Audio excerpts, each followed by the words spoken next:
How are you all, friends? Welcome back to another lecture video of Biomedical Waste Management. It is the revision series of our channel, and today we deal with the Biomedical Waste Management. So heading डाल लीजिए अपनी notebook में and start करते हैं biomedical waste management. सबसे पहले definition biomedical waste क्या होता है, यानी कि BMW। इसमें क्या होता है कि any waste which is generated during the diagnosis, treatment और इम्यूनाइजेशन ऑफ ह्यूमन बींग्स और एनिमल्स और रिसर्च एक्टिविटीज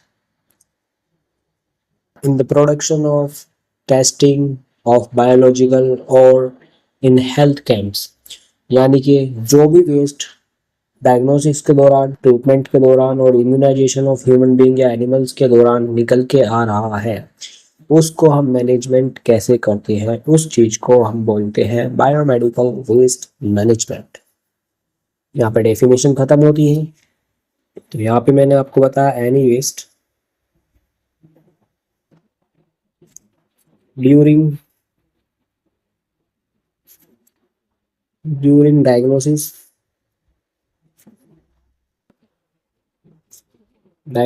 ट्रीटमेंट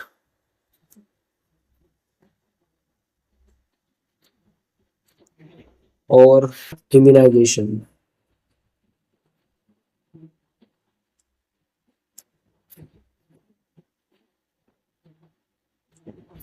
जो भी वेस्ट निकलता है उसको प्रोडक्शन को हेल्थ केयर बायोलॉजिकल फैसिलिटीज में सेग्रीगेट करना, इंपोर्ट करना और यूनिफाइड करना, उसको हम बोलते हैं बायोमेडिकल वेस्ट मैनेजमेंट। इसके आते हैं colour coding of disposable of BMW। तो हम इसके कलर कोड्स पढ़ लेते हैं। ओके, सबसे पहले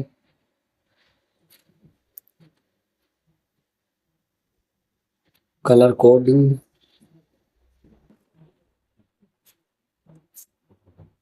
फॉर डिस्पोजेबल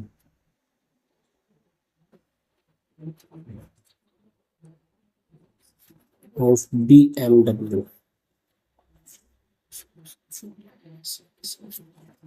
ठीक है, सबसे पहले ब्लैक बॉक्स यानी कि ब्लैक डस्टबिन जिसे बोलते हैं, फिर येलो, फिर रेड, फिर ब्लू, फिर वाइट। तो लिख लेते हैं। सबसे पहले आएगा ब्लैक, फिर वही येलो, उसके बाद रेड, उसके बाद ब्लू, उसके बाद वाइट। इन तीन कलर के होते हैं हमारे पास कलर कोड। ओके, इसको कर लेते हैं आउटलाइन, थोड़ा अच्छे से लगेगा।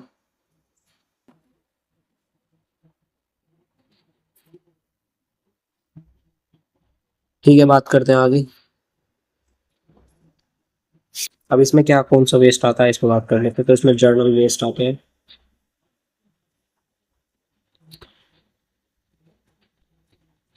ठीक है, which has no contact with the infection और हजार्डियस मटेरियल, जिसका कोई कॉन्टैक्ट नहीं होता इन्फेक्टियस वेस्ट से।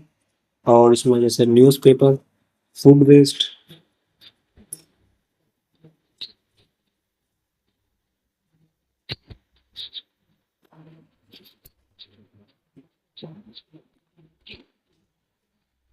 water bottles,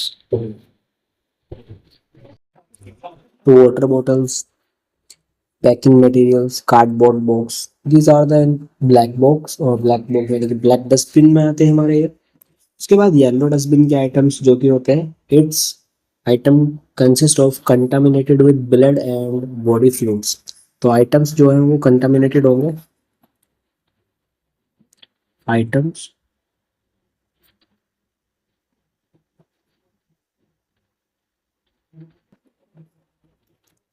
items contaminated with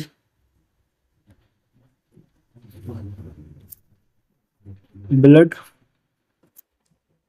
and body fluids.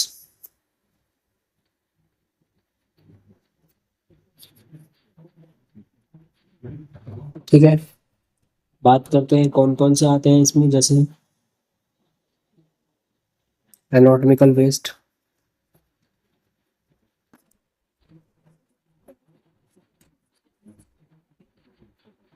Okay, फिर हमारा routine mask,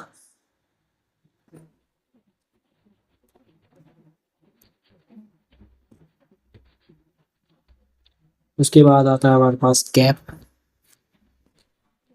gown,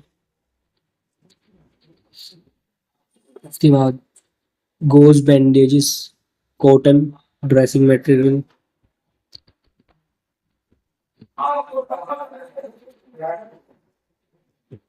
dressing materials के बाद हमारे पास एक्सपायर्ड या डिस्कार्ड मेडिसिन,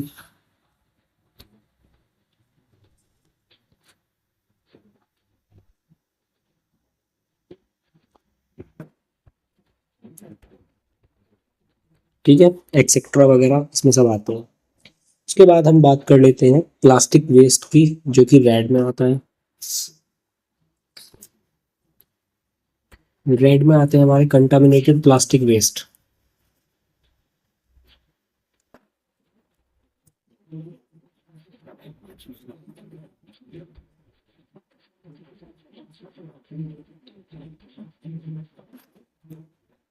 ओके, जिसमें जैसे all plastic tubing, plastic IV bottles, catheter,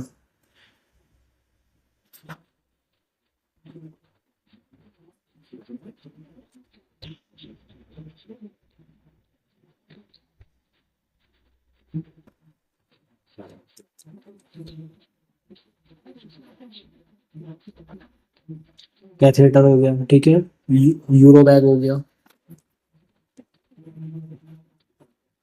and gloves हो गए, ओके, आईवी कैनुला हो गया, etcetera are in the red box, ठीक है। फिर आ जाता है हमारे पास ब्लू डस्टबिन। ब्लू में हम क्या रखते हैं? ब्लू में हम रखते हैं glassware items,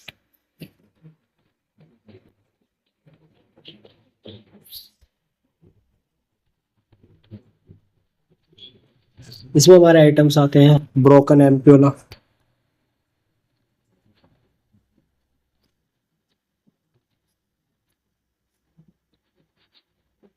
ampoules and medicine vial,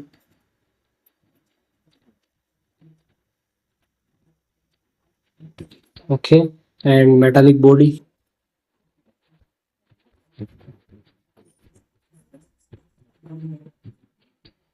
उसके बाद implants,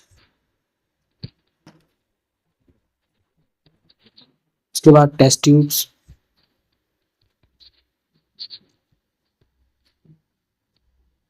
etcetera, these are in the blue box.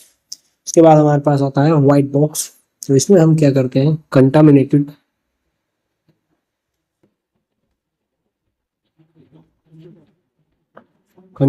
Sharp objects रखते हैं इसमें, जैसे कि स्कैल्पल, निडल, suture needle,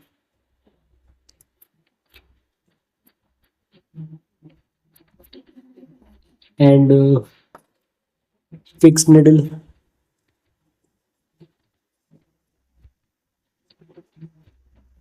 तो ये सब इन सब बॉक्सेस में डिस्कार्ड करते हैं, जो जो मैंने आपको बताया, ठीक है। तो ये हमारा एक बायोमेडिकल वेस्ट कंप्लीट हो जाता है यहाँ पे। इसके बाद हम नेक्स्ट चलते हैं अपने नेक्स्ट टॉपिक पे, जो कि है स्पेसिमेन कलेक्शन।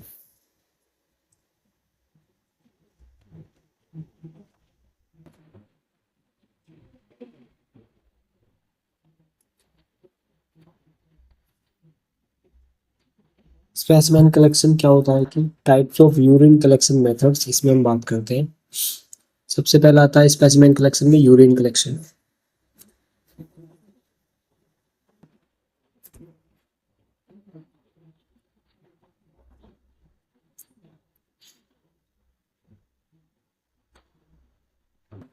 ठीक है, फिर आता है हमारे पास types of urine specimen collection.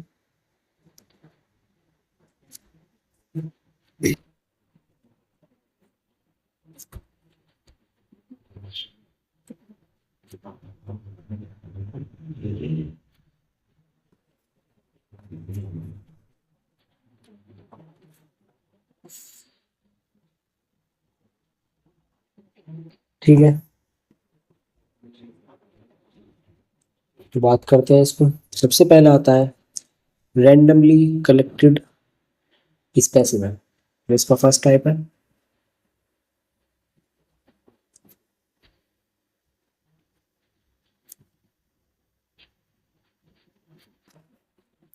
Randomly collected specimen. जो इसका फर्स्ट टाइप है, तो इसमें क्या होता है कि not regarded as specimen of choice, chance of duration या फिर dilution of specimen is if collected after the patient has consumed large amount of fluid। तो आप टाइप्स याद कर लीजिए, ज़्यादा कुछ इसमें लिखने की जरूरत नहीं है। Second type is first morning specimen.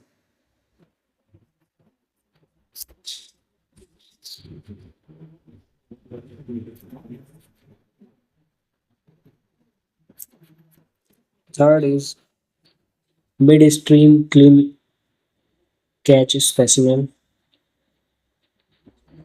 Mid stream clean catch specimen.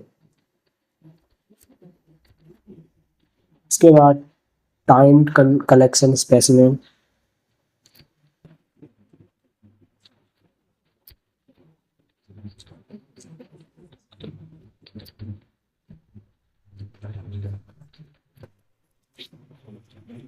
उसके बाद collection from catheter and collection during catheterization।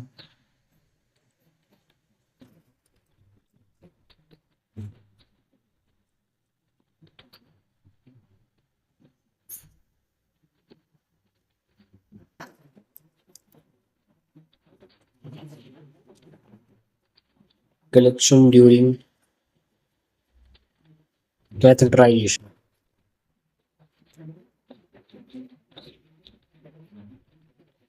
Okay, उसके बाद हमारा सुप्रा pubic aspiration.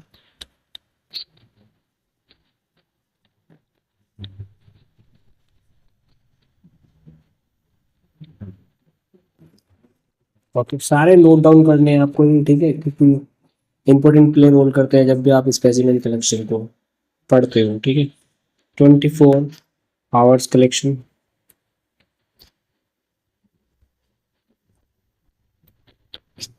And last is paediatric specimens.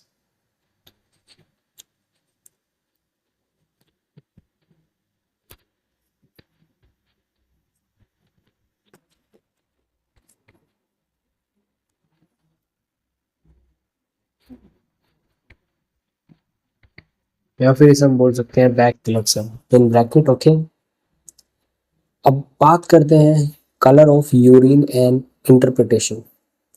किस तरीके का यूरिन आता है, तो उसकी क्या चीज होती है, क्या कंडीशन शो करता है, तो लिख लेते हैं। If pale pale yellow to clear, तो इसका मतलब होता है कि वेल हाइड्रेटेड है, नॉर्मल यूरिन है।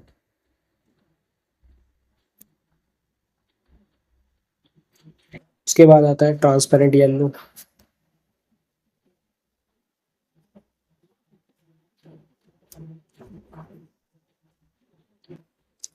तो भी हमें लगता है नॉर्मल यूरिन है, ठीक है। फिर आता है डार्क येलो।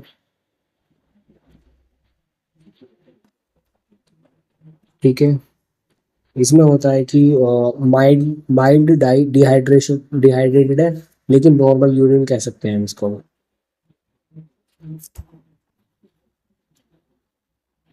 ठीक है। फिर बात करें एम्बर, अंबर और हनी कलर।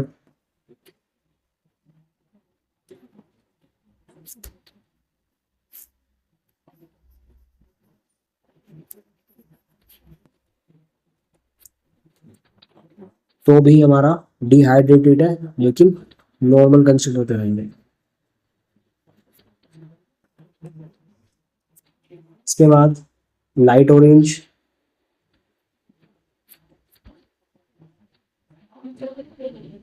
लाइट ऑरेंज को करेंगे माइल्ड डिहाइड्रेशन, पॉसिबल लीवर और bile duct problem,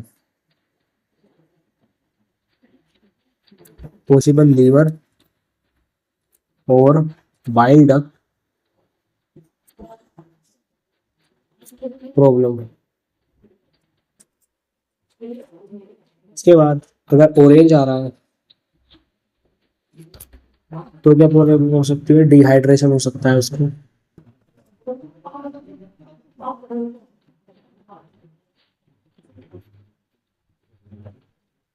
with liver bile duct problems भी कंसिडर हो सकती है। अगर पिंक कलर आ रहा है, पिंक या फिर रेडिश,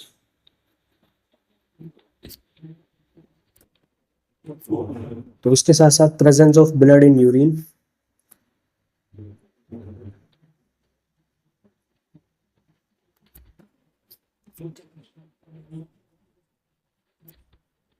इन यूरिन। एक पॉसिबल डायग्नोसिस क्या हो सकती है, यूटीआई और किडनी स्टोन।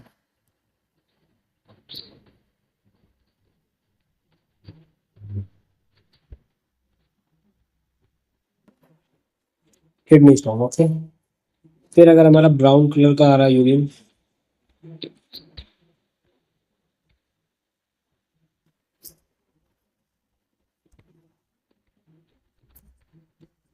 तो आ सकती है condition presence of cold blood in urine.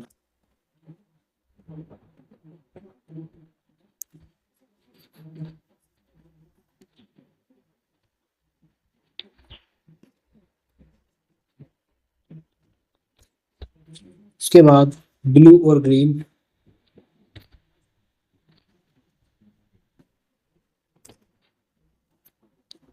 तो इसमें हमको प्रेजेंस ऑफ सर्टेन मेडिकेशन और फूड प्रेजेंट हो सकता है, या फिर जेनेटिक डिसऑर्डर भी कह सकते हैं।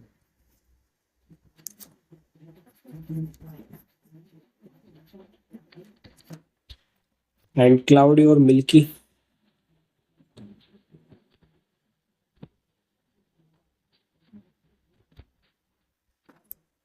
That is urinary tract infection, UTI. Chances है यूटीआई होने का, कि इसकी वजह से वो आ रहा हो ऐसा कलर, ठीक है।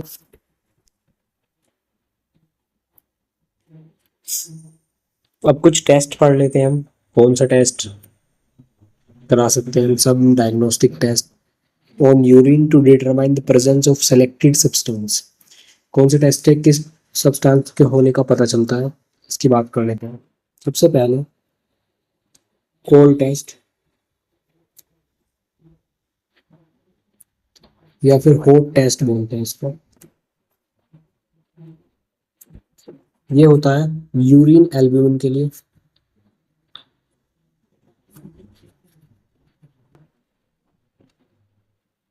यूरिन एल्ब्यूमिन जानने के लिए। फिर आता है हमारे पास बेनेडिक्ट टेस्ट, या बोलते हैं इसको हम किसलिंग टेस्ट। ये होता है शुगर का पता लगाने के लिए। ओके, फिर होता है हमारे पास sulphur powder taste,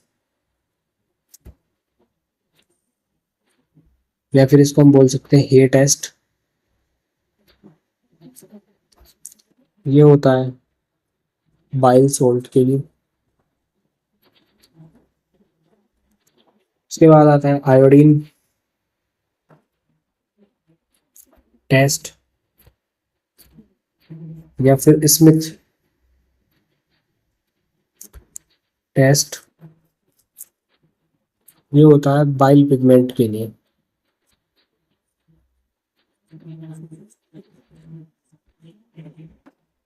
Next is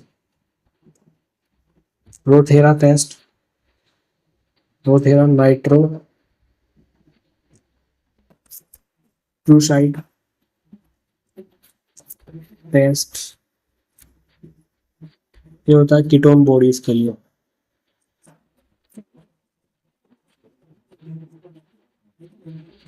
या फिर एसीटोन, इसका पता लगाने के लिए। ओके, तो यहाँ पर ये हमारे सारे टेस्ट कंप्लीट होते हैं। अब हम नेक्स्ट हेडिंग डालेंगे, हमने यूरिन कलेक्शन डाला था, अब हम डालेंगे sputum collection. Next heading is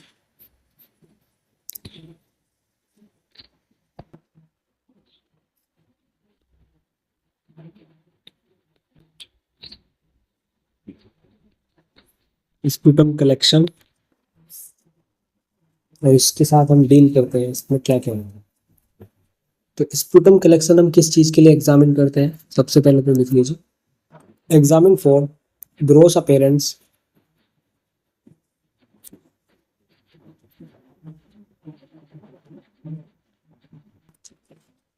and microscopic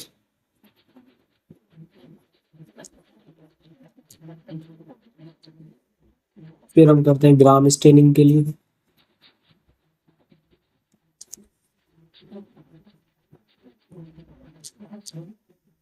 and then cytology.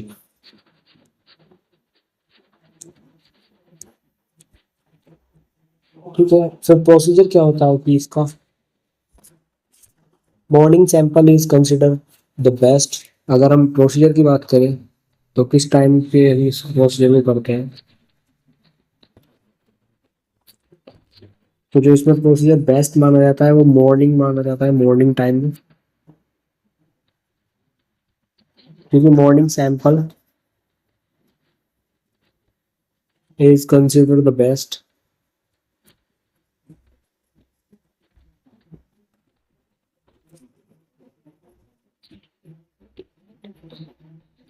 Okay, ask the patient to rinse the mouth with plain water to remove contaminated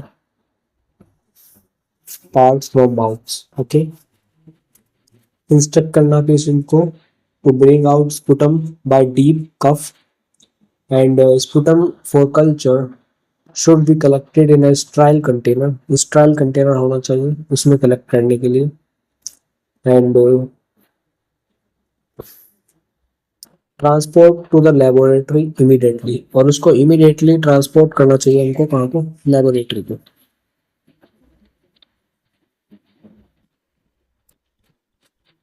ठीक है, do not send saliva, it may give false negative result. Saliva को हमें send नहीं करना, ये हमें negative result के लिए फॉल्स रिजल्ट दे सकता है। तो यही इतना स्पुटम कल्चर में, कलेक्शन में। Next we have the topic is stool collection.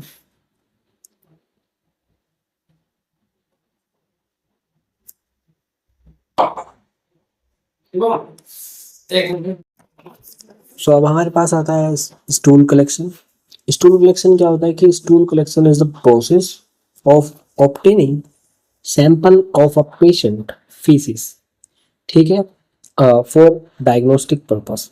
जो पेशेंट फीसिस का सैंपल लेते हैं, कोई भी हमें डायग्नोस्टिक पर्पस है उसके लिए, डायग्नोस्टिक टेस्ट है उसके लिए, तो इसमें क्या क्या चीज हम करते हैं इसका, it is use to identify infectious organism, infectious organism का पता लगाने के लिए, या फिर म्यूकस का पता, म्यूकस में क्या है, फैट में क्या है, और पैरासाइट्स कौन सा है, और ब्लड इन द स्टूल अगर आ रहा है तो वो किस वजह से आ रहा है, इस सब चीजों का पता लगाने के लिए हम स्टूल का कलेक्शन करते हैं। इसके प्रोसीजर में if specimen of freshly passed faeces of 1.5 or 1 यानी कि 15 to 30 gram is collected without contamination of urine or toilet tissue into a small container with a small spatula for eraser collection of the specimen of the sample. तो एक 15 to 30 ग्राम में sample लेने के बाद उसको diagnostic test के लिए laboratory भेज दिया जाता है। ठीक है, यहाँ पर ये हमारा स्टूल कलेक्शन खत्म हो जाता है। ठीक है, उसके बाद हमारा प्रिपरेशन ऑफ पेशेंट की क्या होता है। If occult blood is suspected, a mild laxative should be given to the patient and should avoid eating food rich in meat, eggs, or leaf vegetable 3 days prior to the test. इस test को करने से पहले उसे 3 दिन पहले ही हम food जिसमें मीट हो या फिर लीफ वेजिटेबल्स हो उनको मना कर देते हैं। ठीक है, इस सैंपल को कलेक्ट करने के पहले तो बाद में। Okay,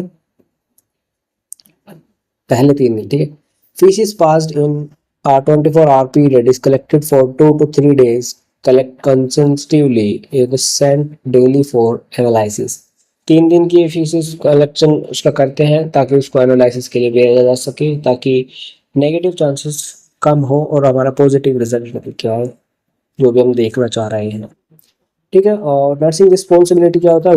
watery fishes will not be suitable and delay in sending the specimen for testing may give false result, and patient should be educated to inform medical staff about any reasons medications that is in taking currently. Okay, so these are the stool collections procedure and types and methods. Now we have blood collection.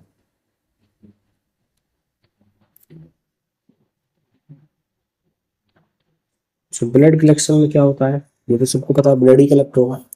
Blood में be tested for complete blood study, यानी कि CBC complete blood count बोलते हैं, HB, TLC, DLC, ESR erythrocyte sedimentation rate, NCT grouping and cross match etcetera. तो ये हम blood collection में क्या क्या टेस्ट करते हैं। Test for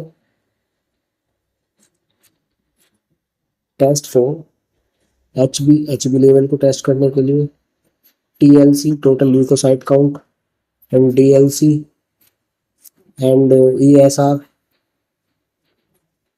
and CT and cross match, इन सबको चेक करने के लिए हम ये ब्लड कलेक्शन चेक करते हैं। या फिर हम करते हैं कल्चर और सेंसिटिविटी के, कल्चर और sensitivity.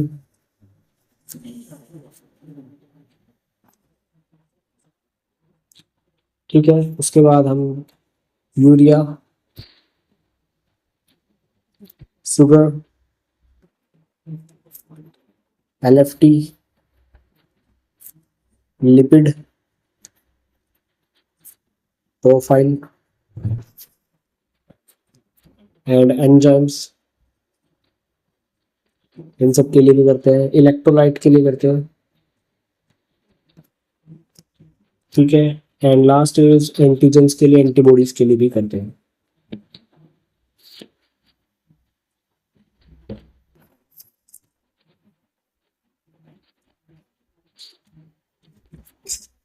Okay, now we have blood collection containers guide. So blood collection container guide हमें क्या कहती है, क्या क्या कंटेनर्स आते हैं, कौन कौन से कलर के आते हैं, उन पर बात कर लेते हैं।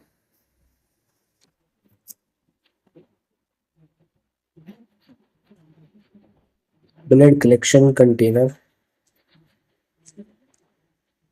गाइड, और ये वाला ब्लड कलेक्शन यहाँ से स्टार्ट हुआ, स्टूल कलेक्शन यहाँ पे। ये कंप्लीट अपना लिख लेना नोटबुक में ताकि आपको रिवाइज हो सके। ओके, अब बात कर लेते हैं plain clot activator. Cap colour इसका रेड होता है, एक रेड कलर की कैप वाला होता है कलेक्शन कंटेनर, इसमें हम बोलते हैं प्लेन या फिर क्लोट एक्टिवेटर।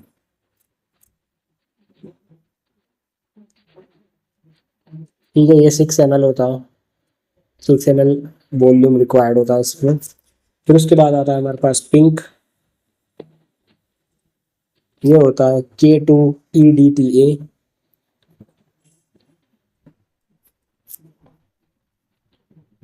इसमें भी 6 ml रिक्वायर्ड होता है। अब फिर आता है हमारे पास पर्पल कलर में, इसको बोलते हैं K2EDTA। 3 ml रिक्वायर्ड होता है। अभी मैं इसके आगे बताऊंगा इन सब कुछ चीज में किस किस चीज के लिए कौन सा यूज हो रहा है, ठीक है। अभी ग्रीन लिख लीजिए। ग्रीन यूज हो रहा है हमारा लिथियम हेपेरिन।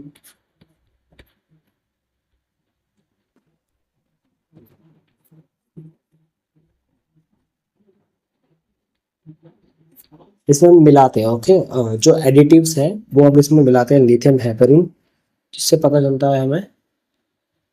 पहले तो हम 4 ml वॉल्यूम ले लेते हैं इसमें, ठीक है। फिर आता है हमारे पास स्काई ब्लू कलर का, स्काई ब्लू। इसमें हम लेते हैं सोडियम सिट्रेट एडिटिव्स।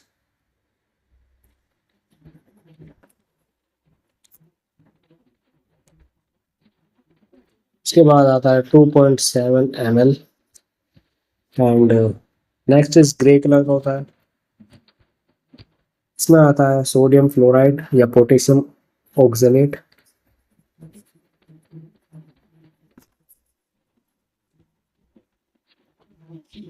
ये होता है 6 ml वॉल्यूम, इसमें होना जरूरी है। फिर आता है येलो। इसमें हम plain ST second clot activator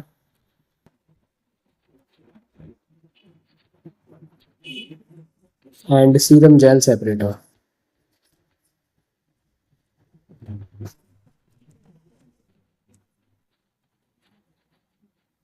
ये इस्तेमाल में लेके हैं 3.3 to 5 ml इसको कंज्यूम करता है। अब ये जो सारे टेस्ट हैं, ये कंटेनर्स हैं, कौन कौन से टेस्ट के लिए परफॉर्म किए जाते हैं इस पर बात कर लेते हैं। जो रेड वाला होता है वो होता है cryoprotein and cold agglutinin cryoglobulin plus EDTA immuno haematological test होता है डेट रिक्वायर्ड क्लोटेड ब्लड। इसके लिए क्लोटेड ब्लड रिक्वायर्ड होता है। तो ये हो गया हमारा रेड वाला। सेकंड वाले की बात करते हैं पिंक में। इसमें group and cross match check किया जाता है, एंटीबॉडी स्क्रीन चेक की जाती है, ब्लड ग्रुप चेक किया जाता है, कॉम्स्टैट चेक किया जाता है, okay. Next third is most haematological test including HGM TLC DLC PS for MP MF electrophoresis typhoid के लिए चेक किया जाता है। थर्ड वाला पिंक कलर की बोतल होती है, ओ purple colour. Then we have green colour की बोतल में कलेक्ट किया जाता है। They are used for plasma determination in chemistry, chromosome study, lead study, vitamin B1 B6 इसमें किया जा सकता है। फिर आता है हमारे पास स्काई ब्लू कलर का coagulation studies and prothrombin time, ये क्लोटिंग टाइम इसमें बताया जाता है सब। फिर आता है हमारा blood sugar level, next grey वाला glucose glucose tolerance test GTP and blood alcohol, ये इसमें पता लगाया जा सकता है। And next the last is biochemistry and serology and electrolytes, liver function test, kidney function test, serum analysis, serum urea creatinine, thyroid function test, lipid profile, सब हमारा last वाले में होता है। तो ये हो गए हमारे कंटेनर्स के नाम एंड काम।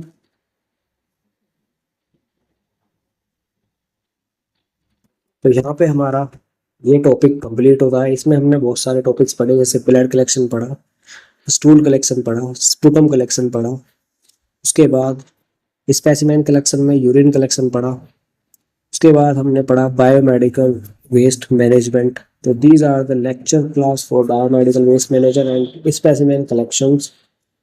तो यहाँ पर ये लेक्चर एंड करते हैं। उसके बाद हम नया टॉपिक पढ़ेंगे नेक्स्ट डे, जो कि होगा हमारा, वो मैं आपको उसमें बता दूंगा वीडियो में, ओके।